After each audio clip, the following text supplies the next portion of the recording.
time you walk into the room, got me feeling crazy, like my heart boom boom. Any other boy would stare, but me I look away, cause you're making me scared. Trying not to breathe, 1, 2, 3. Assalamualaikum warahmatullahi wabarakatuh. Perkenalkan, nama saya Livia Gusri Ayu dengan NIM 2414040031 dengan mata kuliah Sejarah Peradaban Islam dan dosen pengampu Bapak Muhammad Ilham, SAG Essos M.Hum. Pada video kali ini, kami menjawab 5 buah soal untuk melengkapi UAS. Selamat menyaksikan! Pertanyaan yang pertama, mengapa Nabi Muhammad hijrah ke Madinah? Pada suatu masa, pemimpin Quraisy hadir dan mereka berdiskusi dan bermusyawarah untuk menghentikan Nabi Muhammad SAW dalam menyebarkan agama Islam, karena satu persatu dari penduduk kaum Quraisy mulai menganut agama Islam sebagai sumber utama dari kehidupan mereka. Oleh karena itu, para pemimpin kaum Quraisy mencari ide bagaimana caranya untuk menghentikan Nabi Muhammad SAW dalam menyebarkan agama Islam. Setelah mencari beberapa ide, lalu tidak ada ditemukan satupun ide yang bisa dijadikan sebagai landasan untuk menghentikan Nabi Muhammad SAW dalam menyebarkan agama Islam. Lalu datanglah ide jahat dari paman Nabi Muhammad SAW, yaitu Abu Jahal. Abu Jahal ini merupakan paman dari Nabi Muhammad SAW. Dia berencana ingin membunuh Nabi Muhammad SAW dan membuat sayembara, barang siapa yang dapat membunuh Nabi Muhammad SAW maka akan diberi 1000 dinar. Lalu suatu ketika Allah datang mengutus malaikat Jibril. Allah berfirman, "Wahai Muhammad, janganlah engkau tidur malam ini di atas tempat tidur yang biasa engkau tiduri.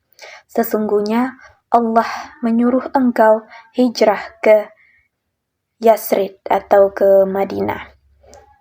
Rasulullah menemui Abu Bakar. Abu Bakar merupakan sahabat dari Nabi Muhammad SAW. Lalu Abu Bakar berkata, "Ya Rasulullah, izinkanlah saya menemanimu hijrah ke Yasrib." Sambil memberesi perlengkapan yang dibutuhkan nantinya untuk perjalanan ke Yasrib, lalu Rasulullah menemui sahabatnya yaitu Ali bin Abi Thalib dan menceritakan kepada Ali bin Abi Thalib bahwasanya Allah menyuruh Rasulullah untuk hijrah ke Yasrib. Lalu Nabi Muhammad SAW menyuruh Ali bin Abi Thalib tidur di tempat biasa yang ditiduri oleh Nabi Muhammad dan memakai selimutnya. Namun jika keadaan sudah membaik, maka Rasulullah memerintahkan Ali bin Abi Thalib pergi ke Madinah menyusul Nabi Muhammad SAW. Sebelum malam tiba, Rasulullah diam-diam keluar dari kota Mekah. Pada malam harinya, Ali bin Abi Thalib menjalankan perintah yang diberikan oleh Rasulullah SAW bahwasanya Ali menggantikan Rasulullah SAW di tempat tidur yang biasa digunakan oleh Nabi Muhammad. Dan pada malam itu, sekumpulan prajurit kaum Quraisy mengelilingi rumah Nabi Muhammad SAW yang ingin berniatan pada malam itu membunuh Nabi Muhammad SAW. Namun ketika diperiksa bahwasanya di dalam kamar Nabi Muhammad tidak terdapat Nabi Muhammad, dan yang mereka temui di dalam kamar Nabi Muhammad adalah Ali bin Abi Thalib. Lalu mereka memaksa Ali bin Abi Thalib untuk mengatakan di mana Nabi Muhammad bersembunyi pada saat ini. Lalu keesokan harinya kabar Nabi keluar dari kota Mekah tersebar luas. Seluruh prajurit kaum Quraisy mencari Nabi Muhammad di setiap perjalanan menuju ke Madinah. Lalu Abu Bakar dan Rasulullah bersembunyi di sebuah gua yang disebut dengan Gua Sur selama beberapa hari. Lalu sampailah prajurit kaum Quraisy di sebuah gua tersebut. Lalu prajurit melihat ada sebuah gua. Mereka menelusuri gua tersebut. Lalu ketika mereka ingin menelusuri gua tersebut, lalu Allah memerintahkan laba-laba dan burung untuk membuat sarang di depan gua tersebut, sehingga gua tersebut kelihatan seperti tidak ada manusia yang melewati gua tersebut. Lalu ketika datang prajurit Quraisy, mereka melihat sarang laba-laba dan tidak percaya Nabi Muhammad SAW bersembunyi di dalam gua tersebut. Lalu mereka pergi meninggalkan gua tersebut. Setelah beberapa kemudian, di pertengahan jalan ada orang yang mengejar Nabi Muhammad. Nabi berdoa kepada Allah agar diberi perlindungan. Ketika ada orang yang mengejar Nabi Muhammad memakai kuda, Nabi selalu melihat ke depan dan tidak pernah melihat ke belakang. Tidak lama kemudian, Nabi berdoa kepada Allah agar diberi perlindungan. Tidak lama kemudian, kuda Sulka tergelincir dan jatuh ke tanah. Lalu Sulka bangkit dan mengejar, namun terjatuh lagi. 3 kali terjatuh. Akhirnya Nabi Muhammad sampai di Madinah. Kedatangan Nabi Muhammad SAW telah dinanti-nanti oleh seluruh penduduk Madinah, di mana Islam berkembang sangat pesat. Masjid berhasil dibangun dan kaum Ansar membantu kaum Muhajirin dan memulai kehidupan mereka di Madinah dengan baik. Karena di Madinah lah Islam sangat berkembang pesat dan bisa dibilang seluruh penduduk di Madinah membantu Nabi Muhammad SAW dalam menebarkan agama Islam. Pertanyaan yang kedua adalah, apa saja best practice dinasti Abbasiyah?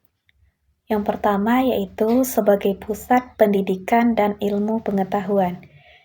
Dinasti Abbasiyah mendirikan Baitul Hikmah atau rumah kebijaksanaan di Baghdad yang menjadi pusat utama terjemahan, penelitian, dan pengembangan ilmu pengetahuan.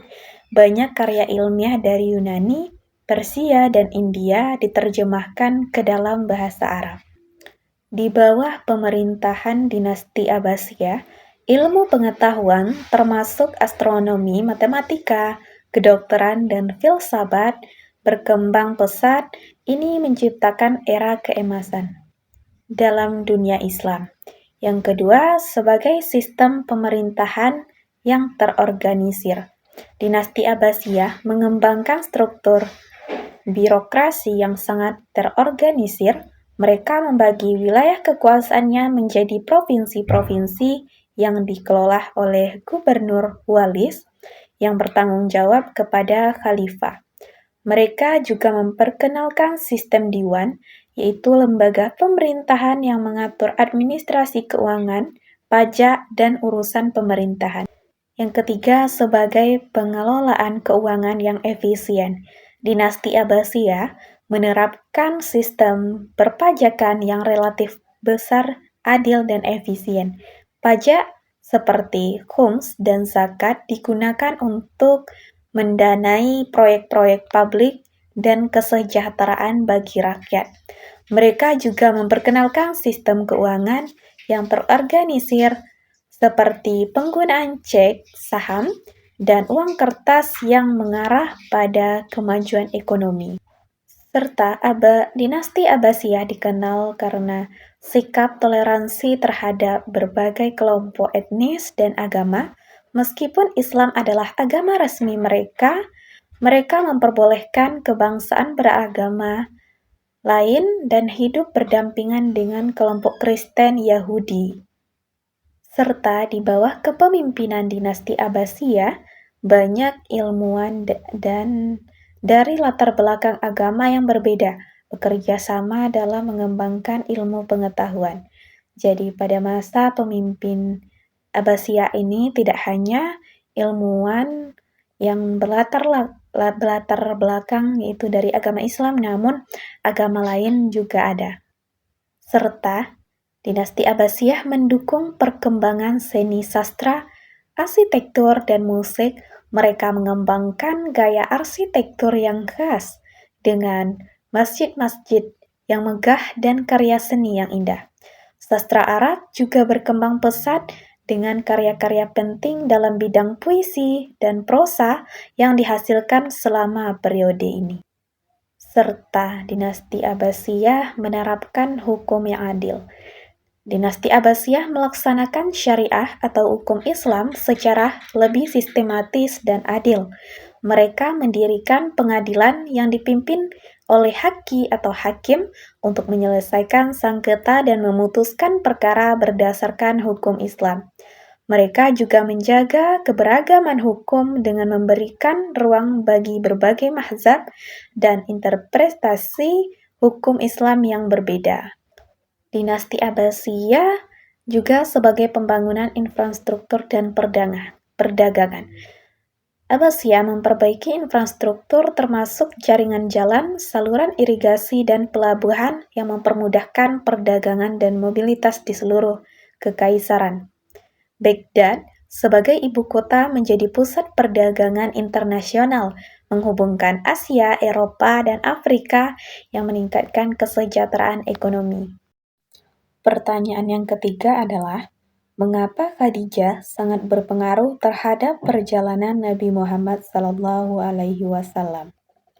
Karena setelah Nabi Muhammad SAW menerima wahyu pertama di Gua Hira, beliau sangat terkejut dan sangat cemas.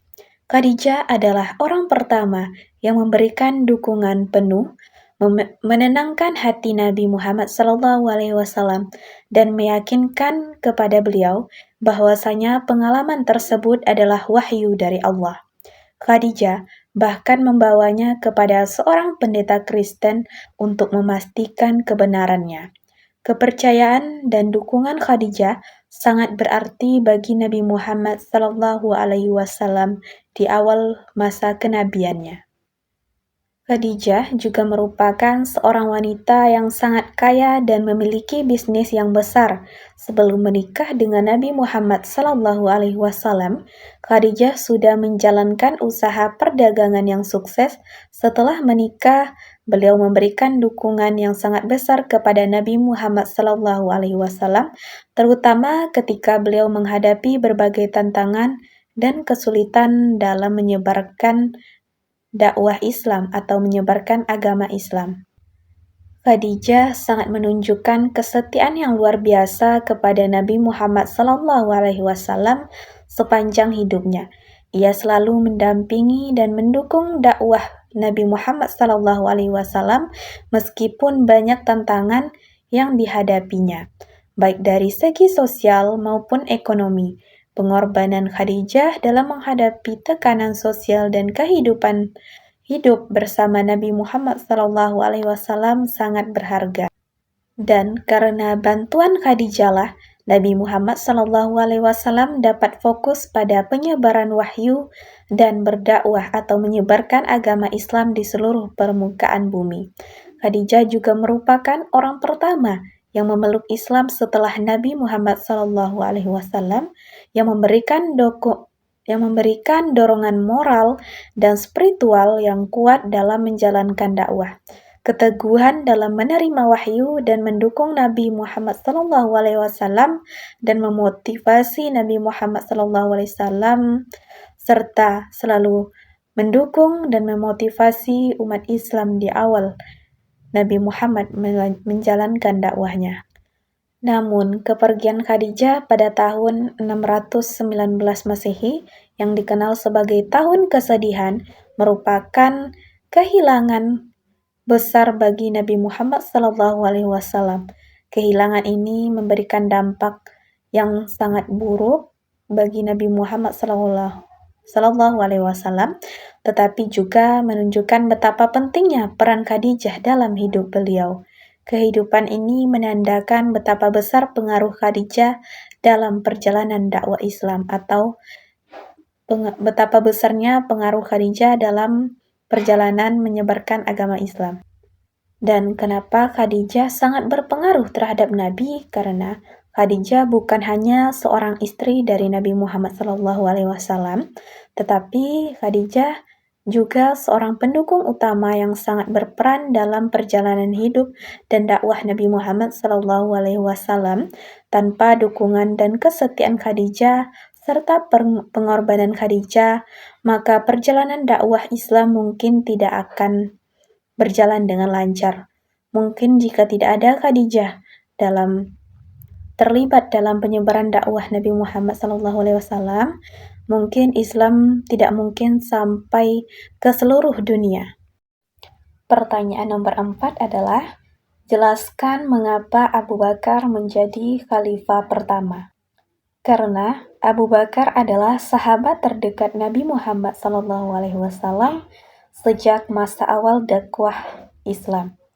Dia juga dikenal sebagai orang pertama yang memeluk Islam dari kalangan orang dewasa dan sangat setia kepada Nabi Muhammad SAW. Sebagai teman dekat Nabi Muhammad SAW, Abu Bakar memiliki pemahaman yang lebih baik tentang ajaran Islam. Serta Nabi Muhammad SAW telah menunjukkan atau memberikan penghargaan dan kepercayaan yang besar kepada Abu Bakar dengan menempatkannya dalam berbagai posisi penting. Salah satunya menjadi imam ketika Nabi Muhammad SAW sakit menjelang akhir hayatnya. Hal ini menunjukkan bahwa Abu Bakar memiliki kualitas kepemimpinan yang diakui oleh Nabi Muhammad SAW. Setelah wafatnya Nabi Muhammad SAW, sebagian besar sahabat, terutama dalam pertemuan di Syafiqah Bani Sa'idah, bersepakat untuk memilih Abu Bakar sebagai khalifah, meskipun ada perbedaan pendapat, terutama terkait dengan Ali bin Abi Thalib. Mayoritas sahabat mendukung Abu Bakar karena kualitas kepemimpinan dan kedekatannya dengan Nabi Muhammad SAW. Abu Bakar dikenal sebagai orang yang bijaksana dan memiliki kemampuan dalam memimpin umat Islam. Selama masa kepemimpinan Abu Bakar, ia dapat menjaga stabilitas politik dan memperluas wilayah Islam. Pertanyaan yang kelima adalah, mengapa Umar bin Khattab dianggap berpengaruh bagi Nabi Muhammad SAW dan perkembangan Islam? Sebelum masuk Islam, Umar adalah seorang musuh yang keras terhadap agama Islam. Namun setelah memeluk agama Islam, dia menjadi salah satu pendukung terkuat Nabi Muhammad SAW. Keislamannya membawa dampak besar, menguatkan umat Muslim pada masa-masa awal yang penuh tantangan. Umar dikenal dengan kepemimpinan yang sangat tegas namun penuh keadilan. Sebagai khalifah kedua setelah Abu Bakar, Umar memainkan peran utama dalam memperluas wilayah Islam, menaklukkan banyak wilayah yang baru seperti Mesir, Syirah, dan Persia. Di bawah pemerintahannya, Islam berkembang sangat pesat. Umar bin Khattab juga sangat berperan penting dalam pengembangan hukum Islam. Dia memperkenalkan banyak kebijakan dan aturan yang mendasarkan pada prinsip-prinsip Islam. Salah satunya adalah pembentukan sistem administrasi negara Islam yang lebih terstruktur dan teratur. Serta Umar terkenal dengan kebijakannya yang sangat memperhatikan kesejahteraan umat terhadap kaum lemah, fakir miskin, dan anak yatim. Dia memperkenalkan sistem kesejahteraan sosial yang sangat maju untuk zamannya. Umar juga berperan penting dalam memperkuat komunitas Muslim, baik dalam hal sosial, politik, maupun yang lain. Selain itu, juga banyak pemberitahuan, nasihat kepada Nabi Muhammad SAW, dan beberapa kali keputusan penting diambil berdasarkan pemikirannya.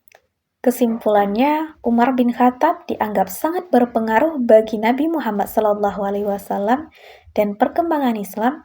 dikarenakan perannya yang sangat besar dalam mendukung agama Islam, kepemimpinan yang tegas dan adil, kontribusinya dalam pengembangan hukum Islam, kebijakan sosial yang inklusif, serta peran aktifnya dalam menyebarkan dan penguatan komunitas Muslim. Pengaruh tidak hanya terlihat selama masa hidup Nabi Muhammad SAW, tetapi juga berlanjut setelah sebagai khalifah yang memperluas dan memperkokoh agama Islam.